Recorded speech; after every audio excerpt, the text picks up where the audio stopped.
వెండితెర మీద Shankar Dada MBBS Apparao RMP చేయంగా నవ్వుకున్నాం కావచ్చు గనోల్లా.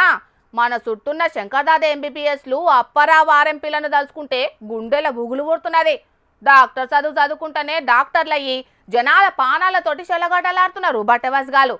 పాండ్రి గీడ అసొంటి ఒక ఖతర్నాక్ గాడే మోపెండట. వాని కథ ఏందో చూసి అరుచుకొనొద్దాం. శంకర్ దాదా ఎంబీబీఎస్ లెక్కన సూర్య వెంకటకృష్ణ ఎంబీబీఎస్ అనాలనో, అప్పారావు ఆర్ఎంపీ లెక్కన సూర్య వెంకటకృష్ణ ఆర్ఎంపీ అనాలనో గీ మోతేవారిని.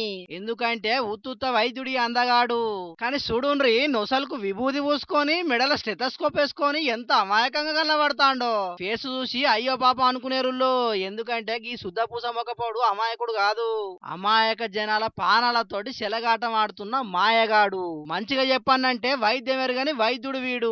డాక్టర్ చదవకుండానే డాక్టర్ అయిన డాక్టర్ వీడు. నాచారం పోలీస్ స్టేషన్ పరిధిలుండే మల్లాపూర్ భవానీ నగర్ లో చేస్తున్నాడట వైద్యం దందా.